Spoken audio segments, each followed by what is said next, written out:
This is Slashers, your new favorite podcast for all your new favorite horror media. My name is Doug, and with me today are my esteemed colleagues, co-hosts, and cohorts, Ade and Mikey.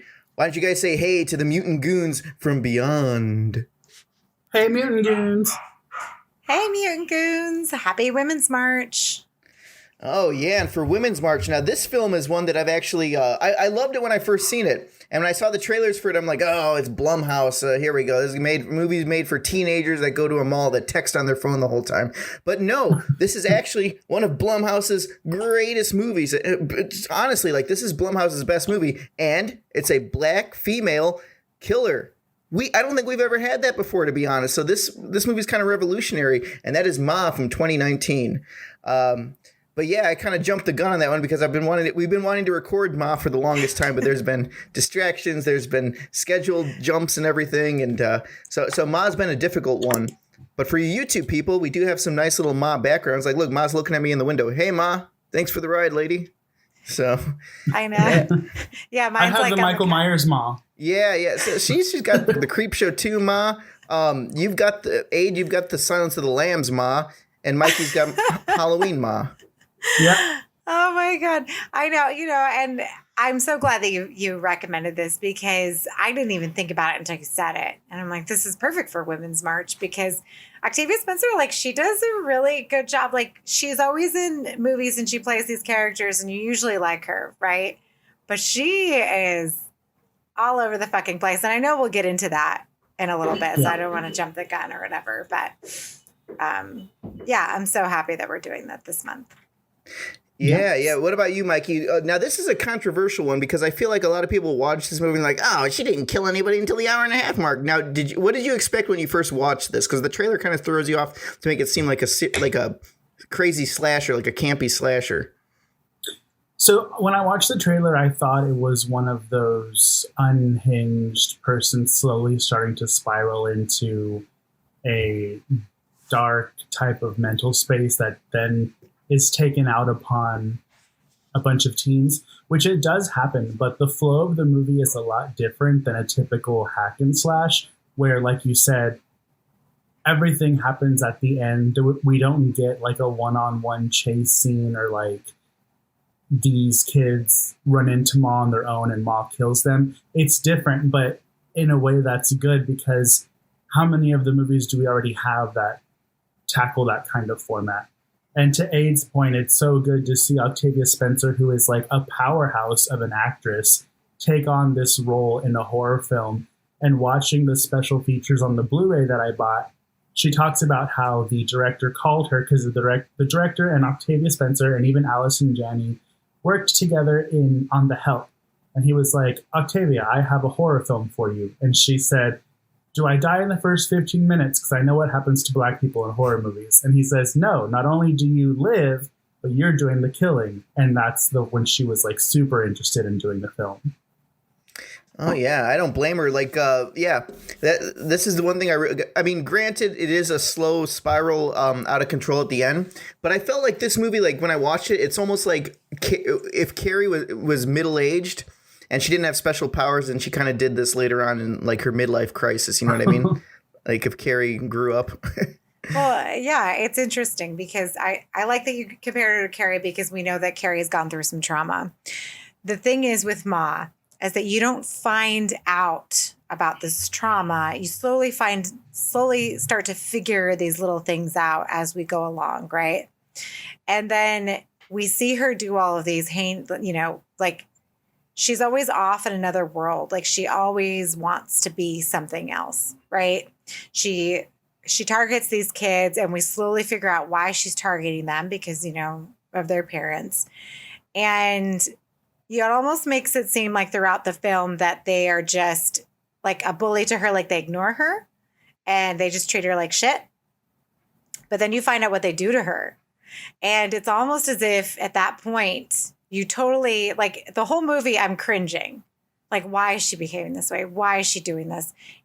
What's going on? The entire film. And then when you find out why, because I don't think we get, like, I sort of kind of compared her to Kathy Bates in Misery, right? But we never really know why, Annie acts this way.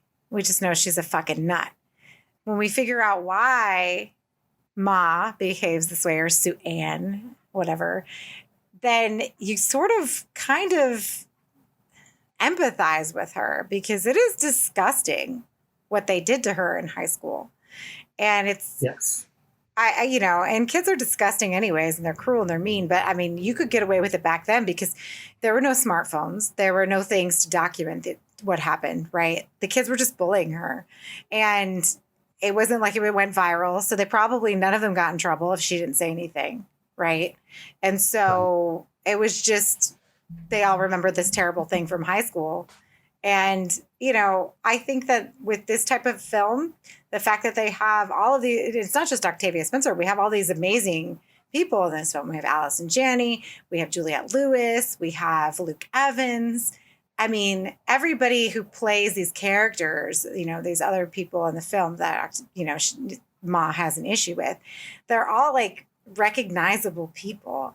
And I don't know how they got all these people to do this movie. Like, I mean, I guess, from who they know or whatever, because, if you didn't watch this movie, you would just pass it along. I don't know how many people would watch something called Ma, especially with a Black female lead, because people are just like, okay, I can't, whatever. And they just move on. Right. But with this film, like, if you pass it along, you are truly missing out on something amazing. And that's I don't know where I was going with that. Anyways. Yeah. Well, that was a well-rounded soliloquy on Ma. I mean, man, this is getting analytical. I didn't bring my notes with me, but you get an A+. I give you an A+ on your presentation. So going back to Ma, like you said, it's kind of a weird one how it came out, because Blumhouse was putting out a lot of those.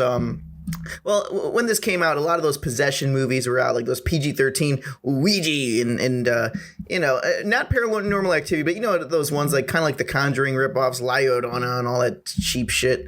I hate those movies, to be honest. But when this came out, it was just totally different, and I see why a lot of people are like, oh, what? It's taking so long to get to the action. What's going on? But when I saw the trailers for this, in my mind, I built it up to a different movie, and when I saw it, it wasn't what I imagined it to be. I was hoping it would be something else, but I still like the movie.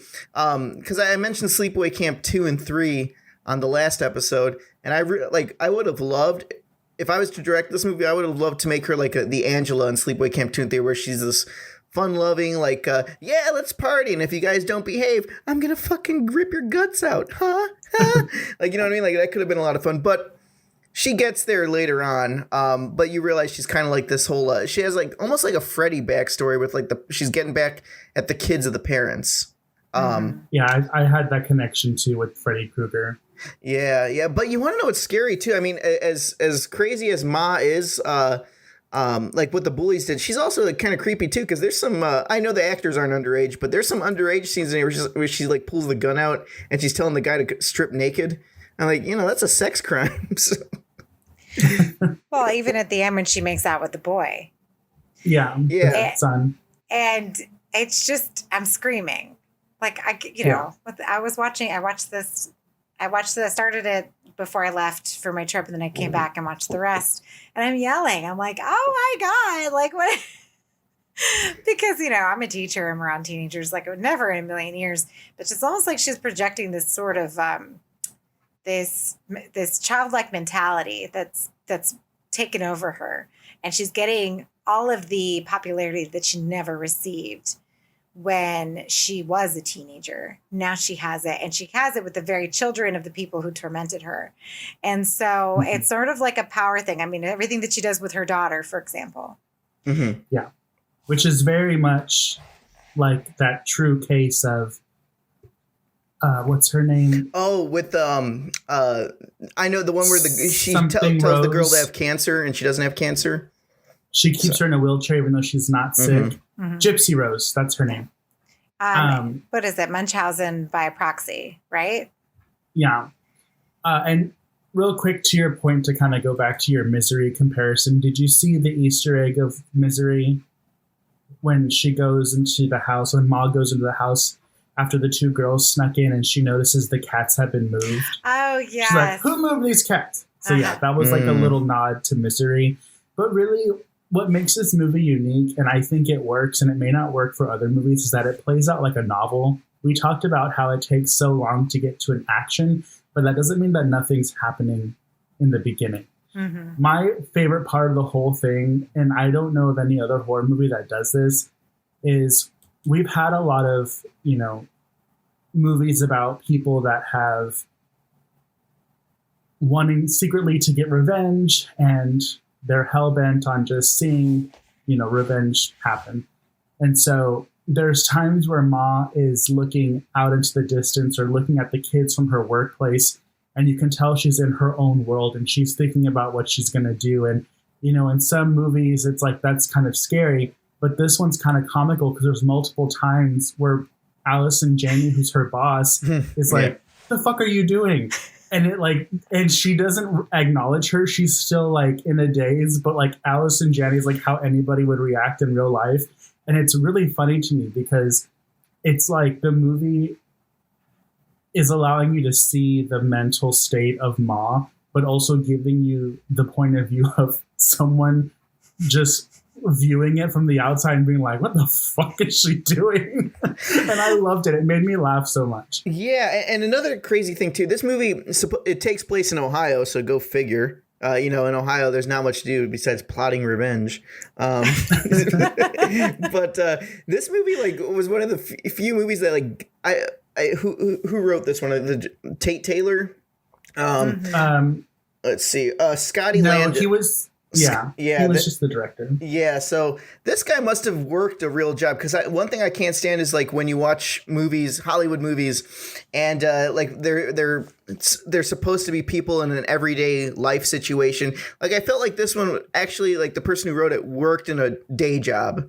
You know what I mean? It's like, what are you doing? Why haven't these dogs been prepped? What are you doing, Sue-Ann? You know what I mean? And Put it's like the fucking phone down. Yeah, and it's like you go to the office, you're on your phone, you're gonna get yelled at, and the break room's depressing and stuff. And then she's walking home and everything from like that liquor store. I don't know. I just feel like this got the day job aspect down really well with like the boss that she's not a bad. Allison Janney's not a bad boss. She's just kind of. Honestly, like, wouldn't you said anyone would do that? What the fuck are you doing? Like, prep these dogs. Yeah.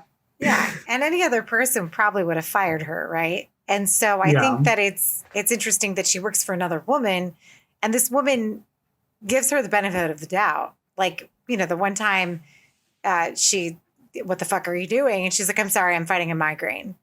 And she's like, what is it? Get a horse tranquilizer and get back on, Allison Janney gives her the leeway, because I think she does have some sort of, I don't know, I don't think she's a bond with Sue-Ann, but she has empathy for this woman, albeit I don't know if anyone really knows about her daughter and what her daughter is going through, but she can sort of tell that Ma's going through something, right?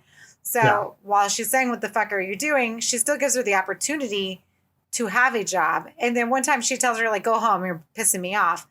But she still has a job.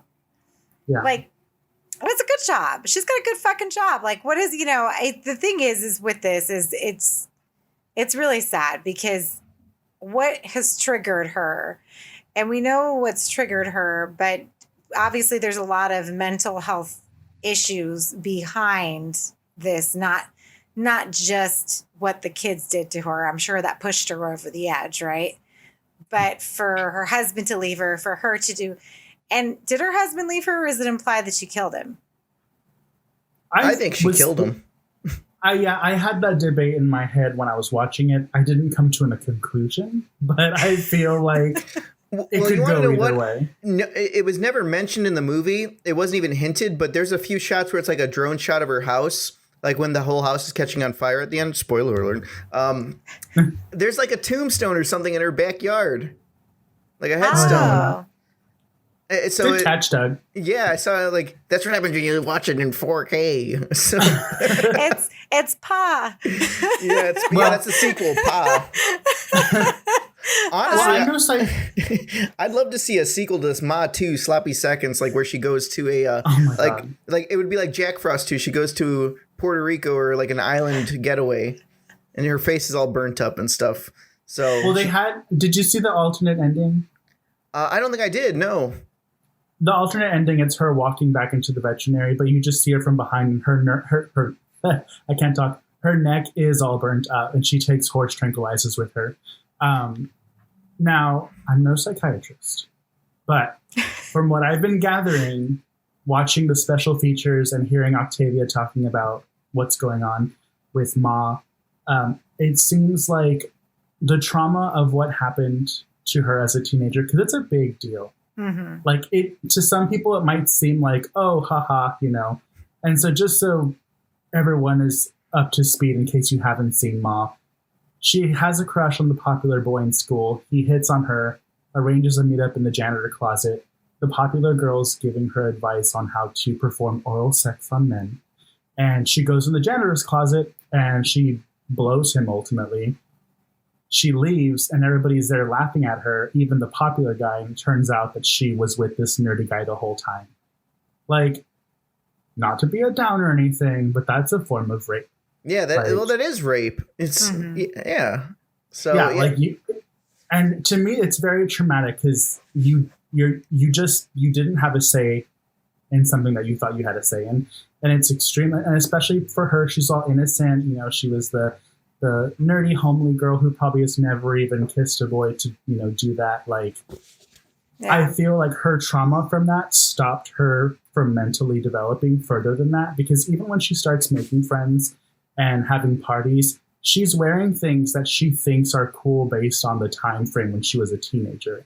Yeah. She's doing the robot. She's wearing those little page boy hats. I don't know what they're called. My mom used to wear them, and I was like, stop wearing that fucking hat. So I think that's where her mental state comes from, to where she sees herself as an equal with these kids. That's pretty crazy. Because the thing is, like, you gotta think too. This was a small Ohio town again, and you know, for something like that, everyone was out in the hallway laughing. So I'm sure word spread fast. And you're still living in that small town, and you're an adult now. You know, they're probably still ribbing her for that. They're like, oh, the girl that gave the blowjob to the nerd in the closet. You know what I mean? So that really stuck. So I don't know. It's just, from what I was trying to figure out, so the guy who was the dad of the boy, he didn't realize that was Sue Ann until, like, he went to the vets, right? Or did he know that she was living in that town the whole time? Yeah. I feel like he knew because he knew where she lived. He was putting on this whole act so that he can confront her about why his son is going to her house all the time. Mm-hmm. Mm-hmm. Yeah. And and again, he fools her, right? He is always in control. And I'm not saying that he's not justified with this point, because at this point, you know, he's an adult. Yes, what he did was heinous. Yes, what they all did, that's really fucked up. I can't even, and you know, it kind of reminds me of something with Never Been Kissed, right? Do you remember Never Been Kissed? I don't know I'm talking about that, but well, you know, she's in it. Who? Oh, she had Never Been Kissed? Yes, I don't know where, but when I was going through her IMDb, because later on I want to give a shout out for all the horror things that she's been in, Never Been Kissed is in there. And I was like, I don't remember her, but she's in it. But go ahead. Oh, no, I'm going to have to. She grew up to be Ma. It's the same character. Well, I know, right? That's why, exactly. Drew Barrymore. Drew Barrymore is now I know. But, you know, with that movie, and the thing is, that movie's a comedy, and it's still really fucking heinous what they did to her. Like, they basically lured her in, like the popular boy liked her. He was going to take her to prom, and then she's waiting for him on the porch, and he comes out of the limo and he's egging her on the porch, and she starts crying. And I remember watching that with my mom years ago, and my mom was like sitting there with tears in her eyes, and she's like, that's terrible. At the time, I didn't think anything of it because I was a kid, right? So I'm like, oh, they just did a prank on her. Oh, well, like, no big deal. Because I think at the same time, too, I'm not saying that the kids are justified with their actions, but they don't really understand the brevity or the dangers of what they're doing, right? Or the gravity of what they're doing, excuse me. And so they don't, because kids are very self-involved. They really are. And, you know, if you remember being a kid and me dealing with them all fucking day, they literally only care about themselves. And so I'm not excusing this behavior, but the thing is with something like Never Been Kissed, like, this was marketed as a comedy, but that is really sickening. Like, they really did bully this poor girl. And it's all, I mean, you know, because nowadays, if you did that in real life, I mean, we've seen, especially with the internet trolling and all of that, you know, kids are killing themselves over this shit, right? So it's really sad. And I just think that I like that you mentioned that she didn't really evolve from that, because how do you bounce back from that? Is it something that you can go to your parents, especially at that time frame? Is it something that you can talk to your parents about? Yeah. And not only is it a type of rape, but it is a very intimate kind of rape, because with, you know, oral sex and that sort of thing, like, I mean, we know, like, you're using your face, like your face is like, you know, whatever. I have no idea. I am a lady. Oh, well, I'm just saying. It's like, okay. You ever eat a fried cucumber at the fair? Wow. You really should have had that line in the movie. Oh, my God. I know, Doug. Why don't you write more scripts? I tried to, and they ended up turning into shitty movies that I make myself. I think you should just send something to BLUMHOUSE, especially now that they're, you know, following us. Yeah, okay, there you go, BLUMHOUSE. I got one for you. Your remake of Ma. Oh, you know, it's like Ma, the beginning, and like what happened. I would love to, like, honestly, Ma is such a fascinating character. Like, I'd love to see Ma 2. Like, Ma 2 on a tropical island. That's the best, son. You could do a lot with that. So. Well, I mean, it's with, okay, so for 2019, like, that was a big year because I looked up all the movies. So can we just talk about what happened around that time? Because Ma's part of it. And I feel like Ma, I forgot, I was looking at the budget earlier. Sorry, I'm slacking a little bit, guys, because as you all probably saw on my Facebook stories, I was in Puerto Rico because I made sure that I shoved it in everybody's face every day. And sorry. Sorry, not sorry. But yeah, so it had a budget of $5 million, and the box office, I mean, $61.2 million, which is pretty good for a horror film. Oh, that's great. Yeah. Right? Jason Blum's sitting there fanning his nuts to this here. He fanned both his nuts because, like, I mean, it has a very good cast. I think it's very well written for a BLUMHOUSE film, especially considering, like, I mean, I do like The Conjuring, but a lot of the BLUMHOUSE films are just the stupid ass kids on their smartphones, and they get picked off one by one, and they're all PG-13. So there's no real like, oh my God, like nothing stands out. Is what I mean, they're made to make money, and they do make money, because the thing is they're targeting the teens. And I just want to say this, me teaching them, like, they can't wait to see all of the horror movies, right? Like, that's their shtick. The teenagers do love to go see horror movies, and they can't get into rated R films if they're under a certain age. So the only thing they can see is anything PG-13. So I think that there is a market for this, and the BLUMHOUSE people are very smart for targeting this audience, because these are the kids that are still going to movies. You know, their parents drop them off, or they go, and, you know, whatever they're doing in the movie theater, I'm sure they're making out, whatever, but they're still paying to go see these movies, right? So, but like, if you look at what came out that year, it's ridiculous. It's like all of these movies that came out, and I just lost my tab. Give me a second.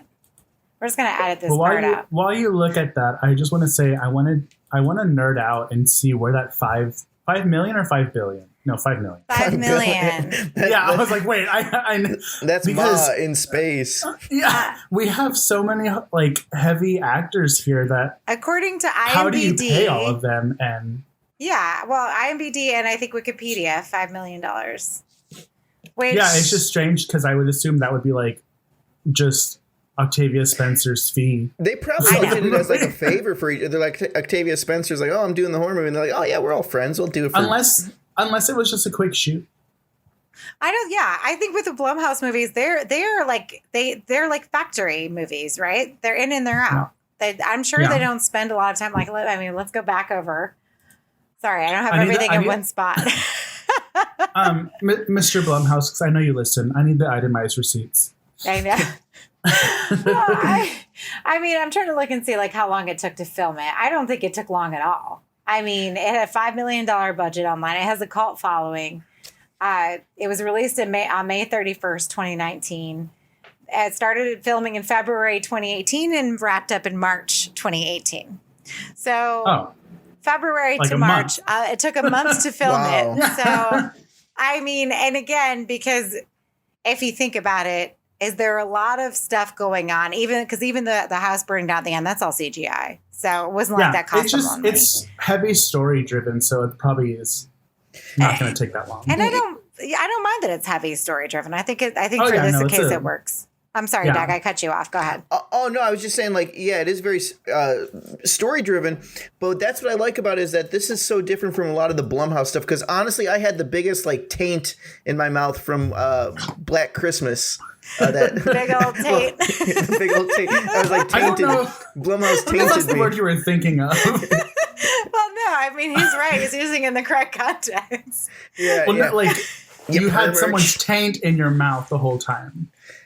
You mean like a taste No, I didn't have of someone's taint? taint. I had Blumhouse's taint on my tongue. Hey, you know Okay, what? I It don't know. happens. It happens. Whatever okay? you gotta do to get parts. Yeah. Well, no. See, Mr. Blumhouse, if you're listening. But anyway, as I was saying, so this one, like, Black Christmas really fucked with me. Like, I'm just like, oh my God, this is so embarrassing. And then I didn't even like Happy Death Day 2. Like, I'm like, this is, it's cringe. And so when I saw this finally, I gave it the benefit of the doubt. Because I did like the trailer. And then when I saw this, I'm like, you know what? This is like a more adult-themed Blumhouse movie. You know what I mean? Well, it was R. It was R, and you see dick, so I'm happy. It was rated R? Is it rated Yeah, R? you see the my guy's God. Yeah, this dick at one was the rated end. R. Yeah, you We do see saw dick? What dick? Yeah. the guy at the Oh, end. you He gets weren't his paying dick attention? chopped off. Oh, yeah. Okay. No, he didn't get it chopped off. She almost chopped off. But I'm pretty sure it was a prosthetic dick, because I'm sure Homeboy is not out there showing his dick for less than $5 million. I know. I'll do it for free. So, We know, see, we there you know. go, Blumhouse. Yeah, but see, she injected him with dog's blood. I thought that was the weirdest thing. Like, she was injecting him with dog's blood. Well, he was a dog. Yeah, I was wondering what the ramifications of that would be. Like, is that bad? Would you die from that? I mean, I know he died. Buzz. He died because she slit his wrist, and she was basically saying, "You're a dog, so here's dog's blood." I thought that was like Yeah. a new experimental drug. Let's inject ourselves with dog's blood. Well, that guy they just put the pig's heart into, he just died. Yeah, he deserved to die. Well, his body rejected the pig's heart. My thing is if the pig's heart worked, then we don't need to wait for somebody to kick the bucket. Wait, was Do you this kn- in the movie or in real life? No, That's in real life. Yeah. Do you know Okay, why? I was like, wait. Do you know why he got a pig's heart? No. Yeah, I heard about the story and I'm like, oh, that sucks. And then I found out the story. He was denied a heart transplant because he was a criminal back in I think the late 70s, early 80s. Him and his wife went to a bar and there was a young guy who was probably like 17 or 18. And he went to the bathroom and he came out and the kid was talking to his wife. It wasn't anything flirtatious. It was just him talking to the wife and he got mad and he grabbed a steak knife and stabbed him in the neck a bunch of times, and he paralyzed this teenager, and he's paralyzed to this day. He's in his 40s now, I think. 40s, Oh my late God. 50s. Yeah, and that's why he couldn't get a heart transplant because he was a criminal. He ruined a guy's life because I don't want anybody talking to my wife. That's very Ma of him. Yeah. So it fits. But if we wanna talk about the parents real quick, actually, sidebar. Was anybody else, probably not, annoyed at the way that the teenage girl said Louis when she was calling for him? I swear she said Louis. Louis. Oh, she was a little and I was drunk, like, wasn't she? Got a little lisp in the lip. I don't remember, but when she was saying it, I was like, oh my God, there's an L. Ugh. Oh, wait. Well, the kids are, they can't talk anymore. Maybe she was from Puerto Rico because I know because What's that supposed to fucking mean, Doug? because here when I took Spanish class, I remember my Spanish teacher was from Puerto Rico, and my other Spanish teacher was from Latin America. So there was "Cómo se llama" and "Cómo se llama." "Cómo se llama"? No, it was Como "llama." se llama? Como se Como I was se llama? going to say llama. llama is not. Yeah, not llama. "Cómo se Yeah. llama" and "Cómo se llama."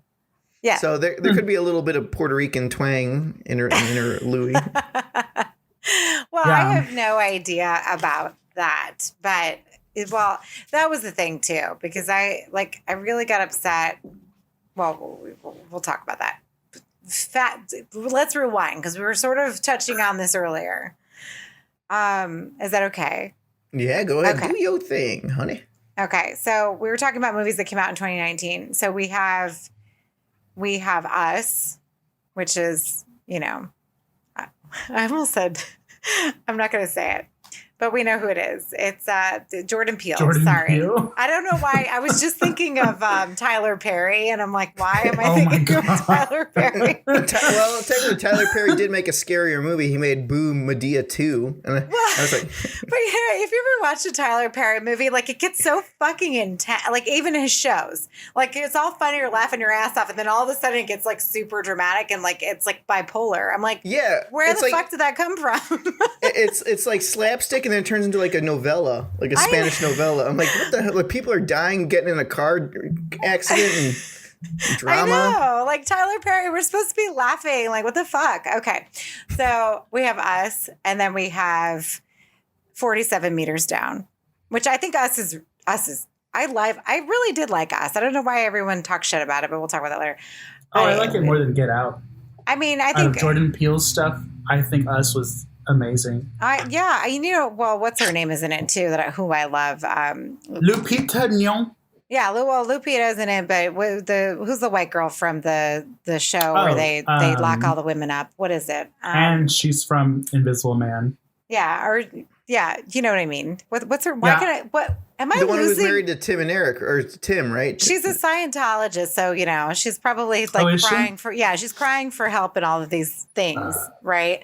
So that's terrible. It's a women's march. I'm over here giving her shit. Anyways, geez. She's in Mad Men. We all know. Why can I? Somebody better tell me her name really quick. But anyway, so we have that. 47 Meters Down, 3 from Hell came out the year. Black Christmas, obviously. There's the taint. The big old taint, because that movie fucking sucks. Like, I'm sorry, but as a feminist, as a woman, like, why does that movie exist? I don't even know. We have Crawl. I'll have to disagree.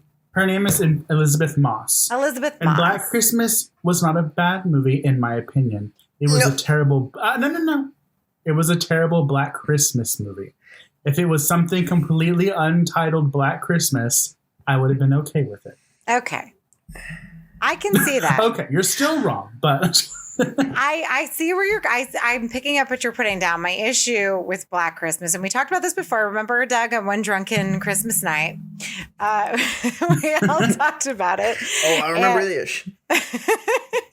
Which I had my Christmas tree up in the background. It was really cute. So with my problem with it is that it is and again, I do not like films that are trying to be feminist, where they try to portray feminism of what they think feminism is. Feminism is not that. Women do not do that.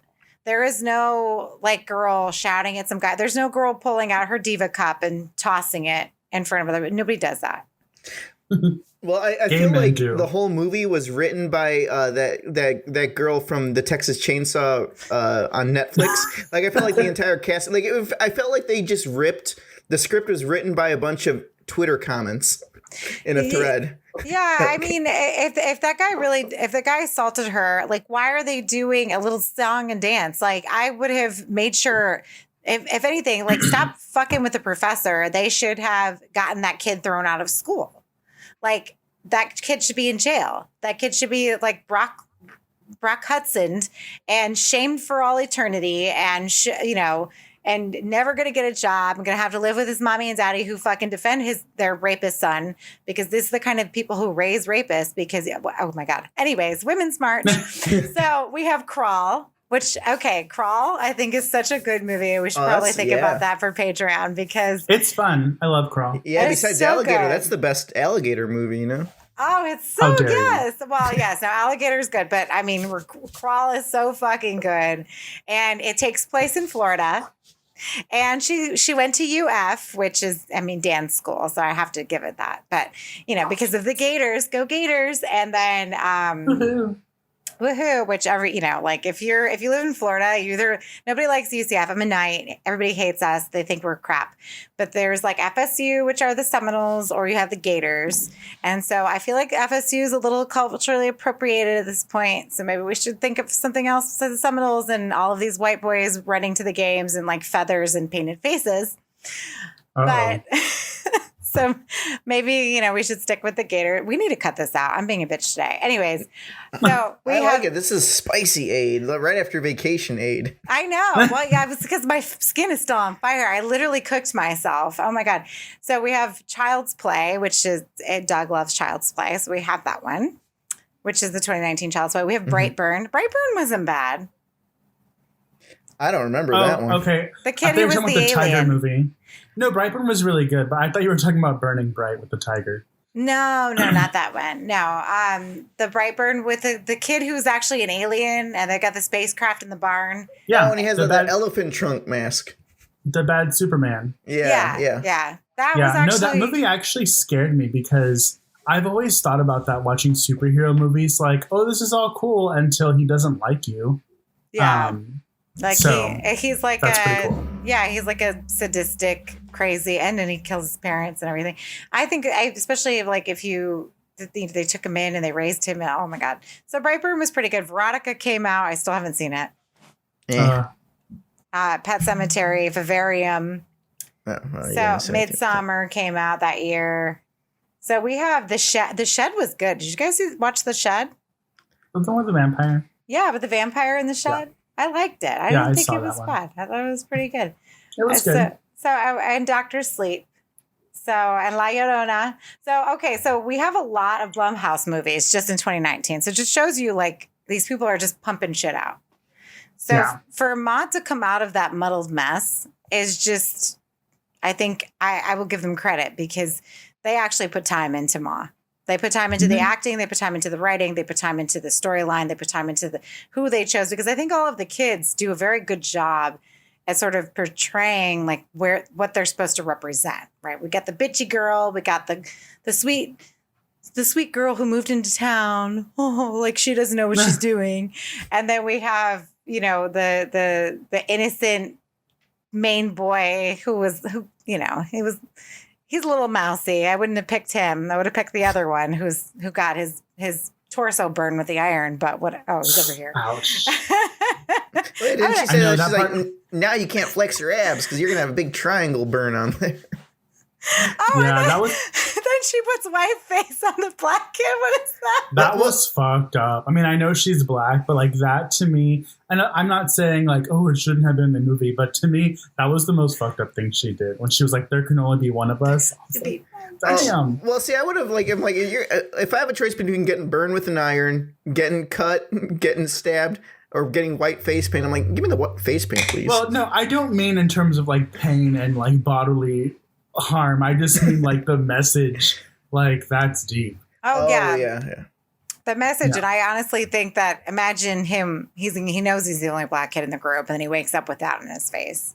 Like he already has to deal with this shit every day, and then she does that to him. So it's like, and that was something that I asked myself when I was watching the movie, because everything she says out loud, why she's doing it, and it makes sense.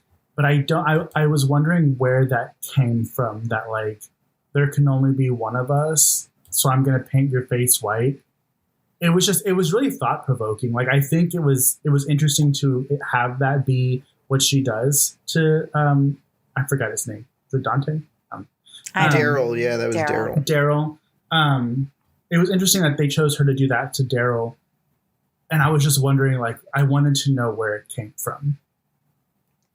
Well, maybe it stems back to the whole group. Like she was like the only black girl, I think, in the group of friends that teased her. So, well, she wasn't even a part of their group. She was just nerd.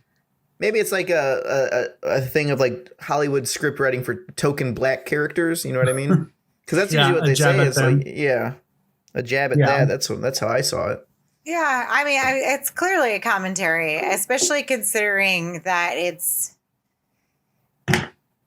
just the way that she does it, and also too because we have a lot of issues with people doing blackface, right? Especially even nowadays, and we're in 2022, and people are still doing it. It's sickening. It's whatever. It's this. It's that. We think that it might be the less severe punishment, but I think it is a punishment that is meant to humiliate him and make him feel the way that she felt, that all these white kids made her feel. I mean, I can't speak on that. Obviously, I'm not black, but I'm not white either. So whatever. I'm here. Well, you know, interesting sidebar. I was reading in the trivia that they said that Ma was originally written for a white woman. And to me, that was kind of weird because I was like, how do you write something specifically for a white woman? But what I understand more is that when Octavia Spencer showed interest in the role and took it, the director modified some things with Octavia Spencer to make it more like attuned to what she would think a black woman would go through. So I thought that was cool. At first I was like, how do you write something for a white woman? Like, honestly, I'm so happy Octavia Spencer did this because it was because she's in Halloween 2, the Rob Zombie one. I think she does it. She's kind of a scream queen now. Now she's a killer and she was killed. She's the best thing of Halloween 2. Like, she has, like, I think she's super adorable, but she can make these faces that are terrifying. Because in Halloween 2, she gets stabbed and you can, like, just see her face of terror and, like, it infects you with that same terror. And she didn't do that in this one, but in this one, she just has very sinister faces that just make you feel uneasy. But I think she's super adorable and I love it. And I love her iconic wig and I'm here for it. Yeah, she is super adorable. But she's like, honestly, the thing that made me like, I remember the first time I seen this, what made me the most like, I don't really know the word, but like kind of creeped out by her character was when like, it was like midway in the movie when they're like, we're not hanging out with you anymore, Ma. And she's just texting them and calling them and calling them. And I'm like, oh my God, this is like real life stuff. Which is scary. It's like, man, she knows where you live and everything. I'm like, I'd be afraid to have someone like her, like constantly trying to stalk me and stuff, you know? Well, you know, and then when she lies about having cancer, to me, I was thinking back and I was like, we knew someone like this in high school. Not like that they were older, but like there was that person that needed that attention. Like a sociopath, yeah. Yeah, and then they would do anything to get you to come back to them and to like accept them. And so it made me cringe, but that was what it was supposed to do. You weren't supposed to be like, oh, you know? Yeah, she's kind of like the human version of like Eric Cartman or something, you know? Like oh my God. It's kind of, if you think about it. The thing is that, oh God, Eric Cartman. The thing, I love that you touched on that with the phone calls and everything with her and then doing the whole thing with the cancer, because she knows enough about them that she knows what's going to tug on their heartstrings and catch their attention, knowing that the one kid she's in love with, why can't I think of his Andy? Andy's mother died of cancer. So she knew at the very least that she was going to manipulate him with that. And that's why she did it. Right. But even keeping her daughter under wraps, like my thing is with the whole thing with her daughter, it's an issue with control. She has control over her daughter. She knows her daughter is not going to be the popular girl, and her daughter, she can't live through her daughter. So what could she do to keep her daughter out of it? Right. And she even does her daughter's hair like her, like that bad little bob, you know? So my thing is that it's just everything that she does is intentional. It serves a purpose to what is going to serve what she wants her outcome to be. And so I don't know if we can say that she hasn't developed past a child, because like even just by the end, she's got Allison Janney, poor things, in the damn dog cage, dead. Like, dead. I know she ends up. She runs off the freaking the one chick with the unibrow from Dodgeball. I can't think of her name. Mercedes is her name in the movie. Missi Pyle. Yeah, Missi. Well, why the hell are they calling this white girl Mercedes? I can't even. But whatever. Well, it's probably for that good joke. He's like, I'm more of a Porsche guy myself. Like they should have at least found a Hispanic actress for that. But whatever. And then then she runs her off the road. And what did she call her? Cunt? Yeah. Call her cunt. That was funny. But you know what? I kind of felt like, okay, because we had the flashback of her at the school and everything that happened. And then she runs her off the road. I'm like, okay, yeah, she is a fucking cunt. Good for her. Yeah. I was a little she didn't really run her off the road. She just ran. Oh, yeah. she fucking killed her so good. Yeah. She flattened her. That bitch deserved it, though. Sorry. But going back to what you were saying about the way she treats her daughter, I was thinking about it also because I have a 5-year-old that's about to start pre-K, and I wasn't really bullied in high school besides the typical, like, what everybody experiences here and there, you know. But I have a huge fear that my 5-year-old is going to get bullied, and that, you know, like, you don't know how you're going to take it. You don't know what you're going to do because you don't want your kid to feel that way. You don't want someone to strip your kid down emotionally and, like, make them feel like they're nothing. It's like one of the biggest fears I have as a parent. And I do think that that is what was overtaking Ma's fears and why she wanted her basically to be homebound, so she didn't have to go through that. Oh, that is a very interesting take on that, because I didn't think that at all. But I didn't think that either. I totally get where you're coming from, though. Yeah. Yeah. Because in a Mrs. White kind of way, she did make some comments about, like, they're going to make fun of you. Your hair's coming out. We're going to have to buzz it. They're going to make fun of you when she says she wants to go back to school. And then I know you guys probably didn't watch it, but I watched some deleted scenes. And in the original or the alternate ending, she's there hanging out with a group of friends. And she's actually living with Juliette Lewis and her daughter. I forgot what their names are. And she has, like, really pretty hair. She has makeup on. They go to the rocks, whatever it's called. So she ends up becoming one of them at the end. But they took that ending out. Well, but the thing is the daughter had the potential for that, though. And that's what pisses me off, is that she took that away from her.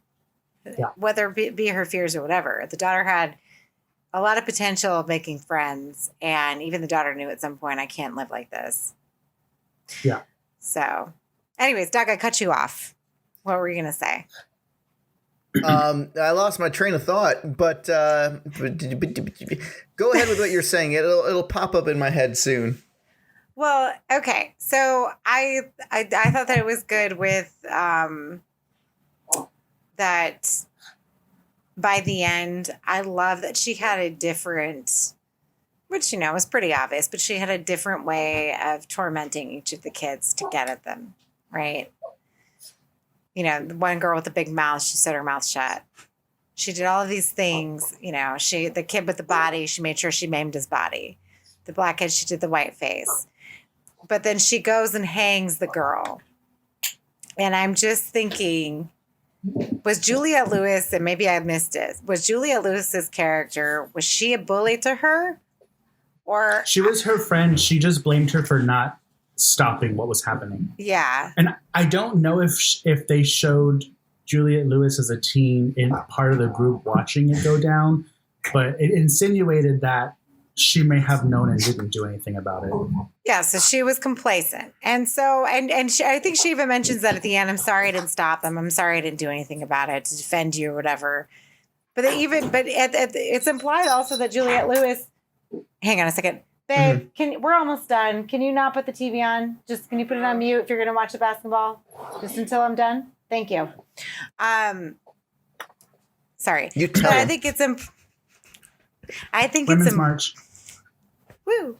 I think it's implied that Juliette Lewis is also sort of bullied too, because even when she comes back into town, when she's at the casino and Mercedes is talking all the shit to her, and, like, she's drunk and she's being a complete belligerent. And even Luke Evans knows this bitch is way out of line and throws the chip at her, right, for her tip. Mm-hmm. And I'm thinking to myself, like, Juliette Lewis was part of it, but she was part of it because she just let them, control the situation. Like, she wasn't one of the tormentors or the antagonizer. Is that a word? The antagonist. But she was also not going to not be a part of that. So she just sort of kind of let them run all over her. Right. Yeah. Mm-hmm. And so I think that's, and I will say this, I think it's such a good moment in the movie when she does find out that her daughter was at Ma's and drinking. She's screaming at her, go in your room, and you're going to do this, you're going to do that. Because I would have said that, like, I would have beat her ass. Like, what the fuck are you thinking? Like, you don't even know this, but like, we just go into some lady's house, you don't even know her. And in the first night you're there, she pulls a gun on somebody and makes them strip. And these kids are just so fucking self-involved that they don't even realize like this is a very, very, very volatile situation. Like red flags. Yeah, and they're underage drinking too. I mean, that's a felony, isn't it? I don't know if that's a felony. I was drinking underage, so I don't know. Well, we were all drinking underage, but she's supplying it, and she's got them. She has control of the situation. She takes their car keys, right? She does all of these things because she wants control of the situation. She knows she can keep them here. How does she get them always back? Oh, it's somebody's birthday. She doesn't really like all of her desperate messages. She can't really lure them back until it's somebody's birthday. And then when it's somebody's birthday, oh, why did the kids come back? Because it's all about me. I can come. Yeah, it's my birthday. There's the Cartman mentality. It's all about. And that's. Oh, go ahead, Doug. No, I was going to say the whole thing with Juliette Lewis. I mentioned this on the smoke break because we mentioned Ma, but I thought that was Amanda from Saw. And I'm like, oh, she got Botox. So that's the one thing I kept thinking. I'm like, oh, wait a minute, that's not her. She looks just like Amanda. No, Amanda, that chick does not age. What's her name? She was in The Blob as well. Yeah, Shawnee Smith. Shawnee Smith still looks the same as she did before, which she does look a lot like. Yeah, now that you mention it, there are similarities. But I know Juliette Lewis. I'm actually a big fan of her music. But I will say that watching Ma and previously finishing Yellow Jackets, like you can really see her range. Like Juliette Lewis can really act. Oh, I love her. It's so good. Cape Fear. I love her in Cape Fear. I love her. I like her old movies. I love her Christmas Vacation. I love her. From Dusk Till Dawn. From Dusk Till Dawn. I love her when she's a teenager. I love her in what's the one with What's Eating Gilbert Grape? Like she does. And her father is in Rob Zombie movies. Her father is who's her father? He just died recently too. I know her band.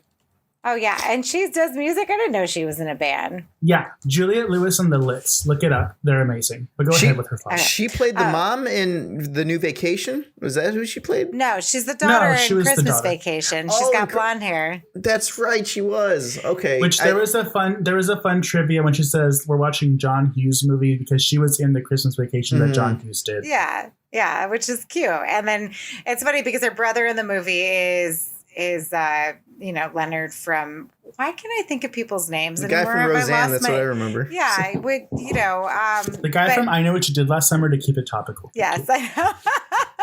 Why can't I think of Leonard's name? I know him. Johnny Galecki. So yes. And she's in The Connors as Johnny Galecki's girlfriend, Blue, which I find hilarious because she played his sister back in the day. But I don't think they're that very far in age range. So, they're kind of just going with the whole metadata for Pornhub now. Step bro, steps. That's what's selling.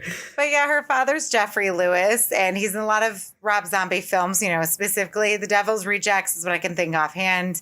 He's the guy Haas, they called him, right? Was it Haas? When the older man who the Firefly family, they go in the hotel and they take him and it doesn't matter. Anyways, he died recently, which I never knew that was her father, but I'm like, oh, that's so great. Like, I think, so it's in the family, like they do these independent films. So it's like Octavia Spencer's in a Rob Zombie film. Jeffrey Lewis does Rob Zombie films. So, and it's weird because it's like, even Rob Zombie said, he's like, I don't know how I got an Academy Award winner to die brutally in one of my films. Like he even says that at some point.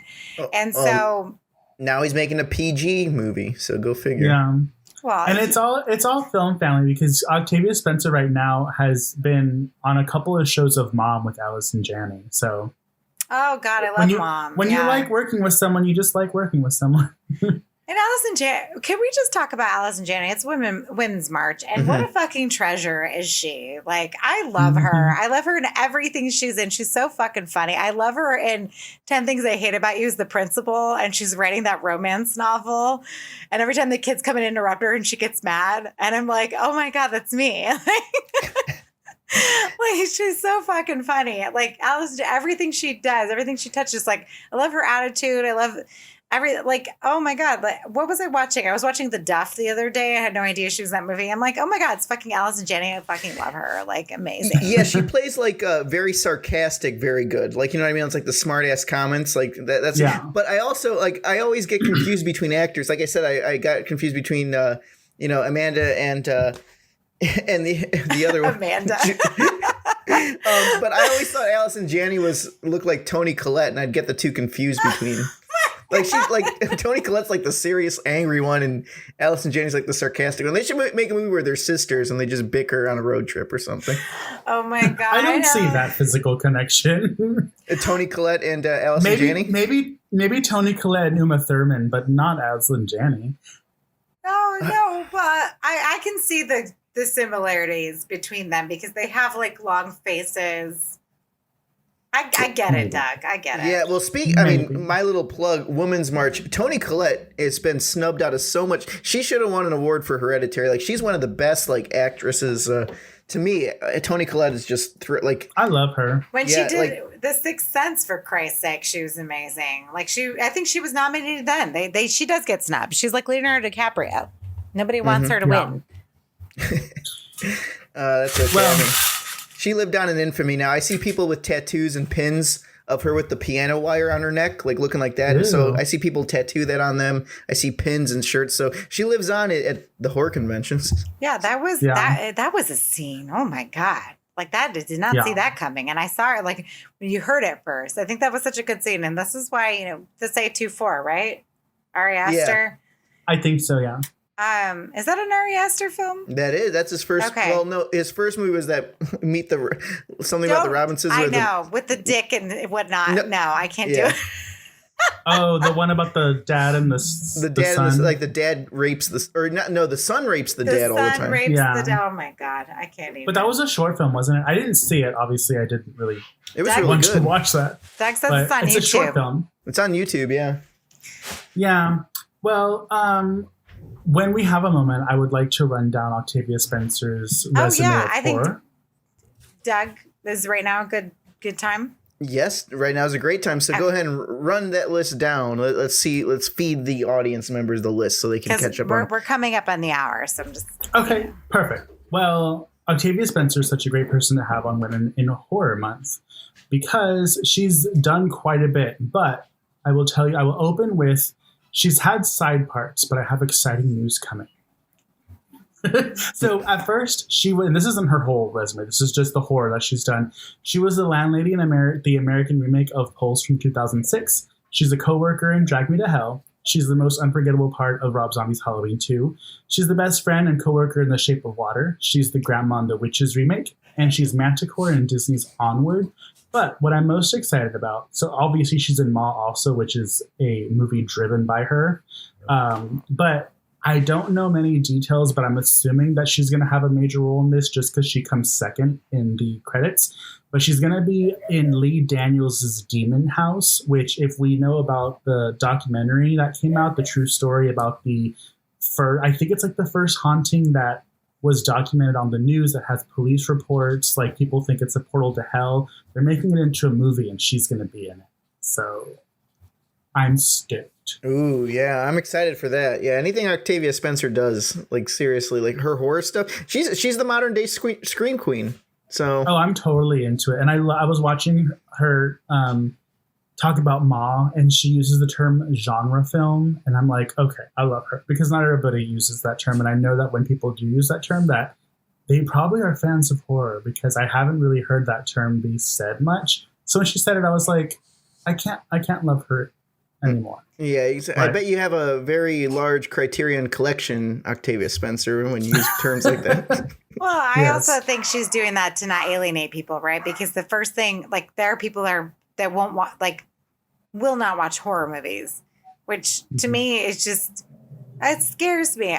What? Like, no, shut up. I don't think this is very much horror. Like, I don't think Ma's horror. I think Ma's like Silence of the Lambs style, where contemporary thriller, you know.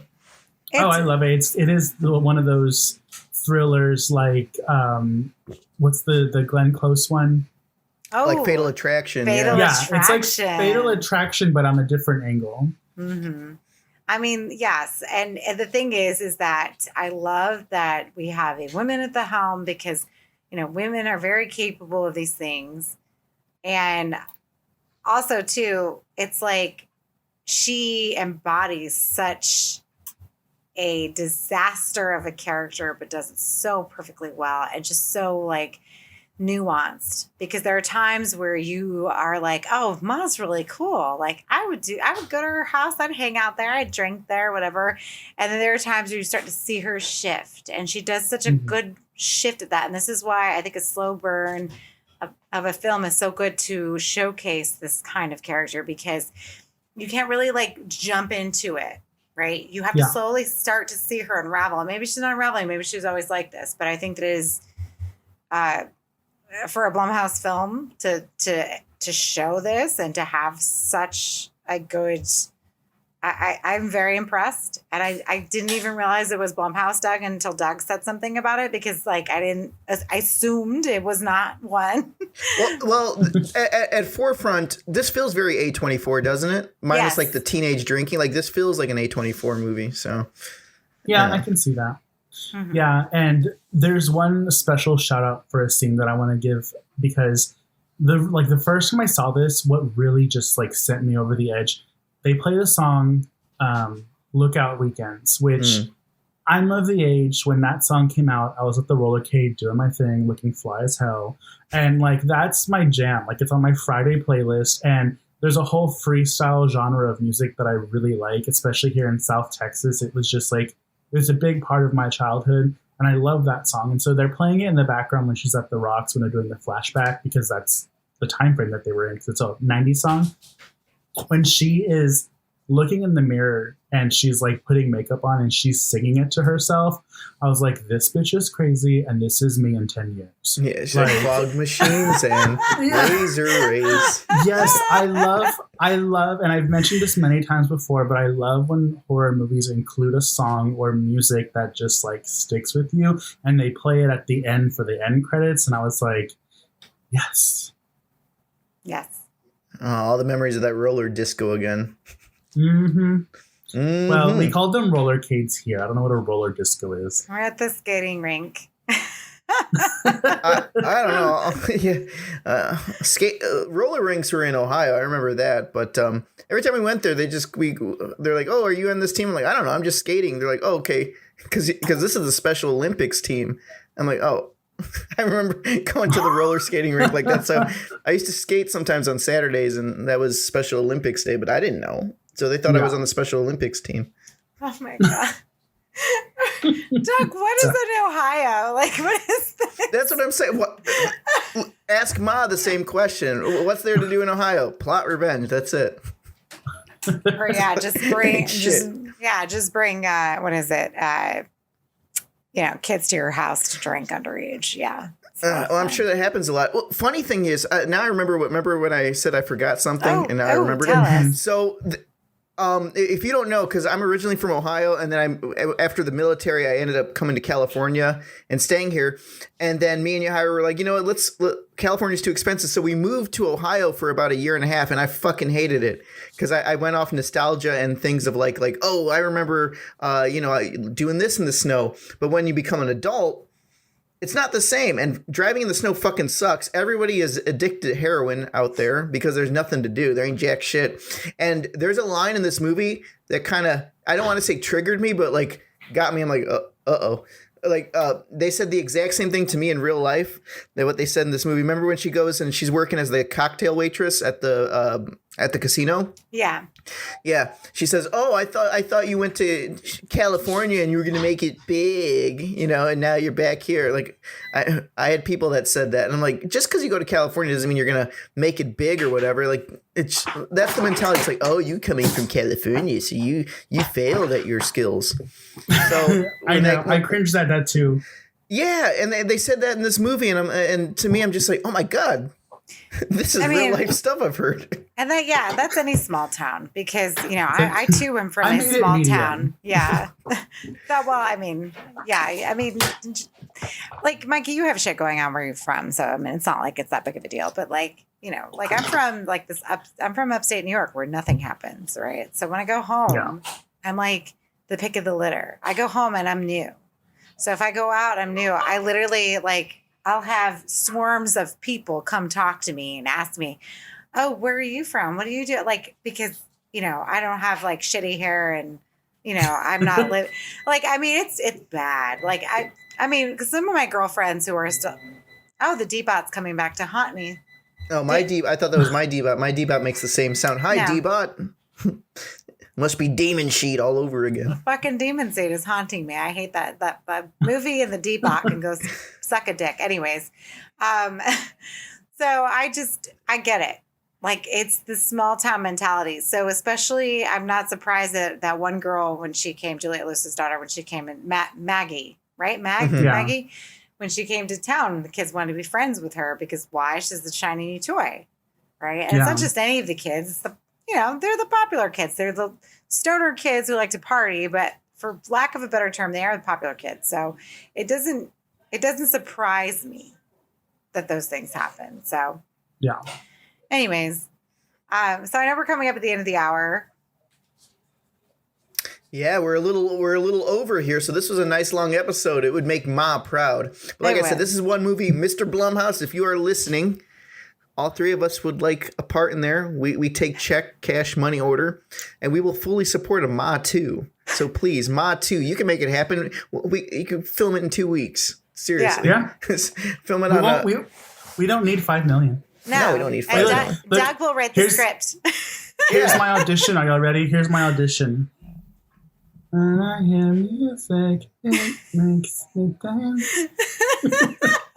Now I got a Trixie Mattel purple lip just for y'all. Is that Olivia's Trixie Mattel that you do? Oh, you think I'm buying Olivia Trixie Mattel makeup? No, ma'am. That is my lipstick.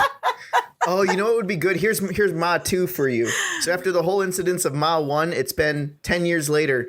It's in South Florida. And then it's a drag bar. It's a drag bar, and they have the top performer. And every time the performer's like, oh, now we're bringing Ma, but they don't know it's Sue Ann in drag the whole time. And so when you hear "Look Out Weekend," it like triggers her, and then it's kind of like in Return to Sleepaway Camp when she rips the makeup off, and you realize it's Sue Ann underneath, who's this drag, and you don't realize it until halfway in the movie. She's a drag queen. She's hiding her identity underneath the drag. So there you go, Ma 2. There you go, Ma 2. Yeah. Mama. Mama. Just call it Mama. So, Mama. So yeah, we've hit the end of the hour. We're about an hour and 8 minutes in.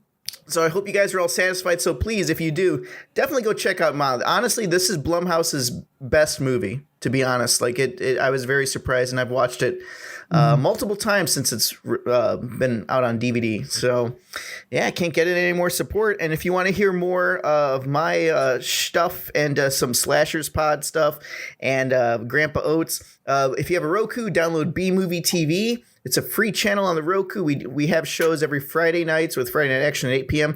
Saturday Night Terrors at 10 p.m. with Jake or Yahira. They switch between the two episodes. And then Sundays we have Grandpa Oates Cinema Wood Chipper. That's at Sundays at 10. Put the kids to bed away for that one because, we got episode 2 coming out, and it is NSFW. Ooh, my favorite. Yeah. Well, so that's all for me. Who else has got some plugs? Well, don't forget to support us, guys, at patreon.com/slasherspod if you want to become a Patreon. Shout out to our new Patreon member, Jay Glass. Thank you so much for supporting us. We have tiers from $1 to $5 to $10. So you get special goodies with each of them. So please make sure you guys jump on there. And especially if you want to join our Discord, please do that. Don't forget our t-shirts at slasherspod.redbubble.com. Any of our fun little designs that you love, which, by the way, I got some compliments at the bar last week for our Mars Rats t-shirt. So if you want compliments from random strangers, please go ahead and support us that way. Did they buy you a drink? No, of course. Yeah. Well, they were, they probably would have had I been there on my own. But you know how that goes. Of cheeses. Those cheap bastards. But you know how that goes. And lastly, I would like to say, wherever you listen to your podcast, give us a 5-star rating. Maybe we'll read it on the show if we get an alert for it. Ooh. And even if it's a bad one. We've done some research. So if you have an Apple Podcasts subscription or whatever, put a review and give us some stars on Apple Podcasts, because for some reason Apple Podcasts are like the king of the algorithms right now. Or it's Women's March, so the queens of the algorithms. So if you give us that, we'll be able to get into more ears. So more earwax will be cleansed by the sounds of the slashers. It's for the people, really. We gotta hide that Bugman comment. Actually, I think that's been like the longest running gag. Jake's really hurt on that. That is the best comment that we can have. Listen, if y'all find that Bugman comment, please, like it, share it, and send it off, because bad shitty publicity is really good too, because people love the cheese maze. So I don't give a fuck. Yeah, if you're gonna give us a bad review, just put a 5-star rating next to it so we can see it. Oh, yeah. Yeah, well, see, great. Now you gave Jason Blum another idea. There's going to be a new movie next year, Bugman. Well, it better star all of us on a segment. We all get murdered in our little windows on the Zoom. And it's PG-13. Oh, yeah. So there's no blood. No blood and no titties. I'm so sorry. Fucking PG-13. I know. Well, Doug, take us home. All right. Well, I hope you guys all enjoyed this episode. We are the Slashers, Slashettes. This is Women's March. Well, for AIDS, strong compliments say Woman's Stomp. That's what I call it. So without that further ado, guys and women, goodbye and good day. Bye. And look out weekends, because here we come.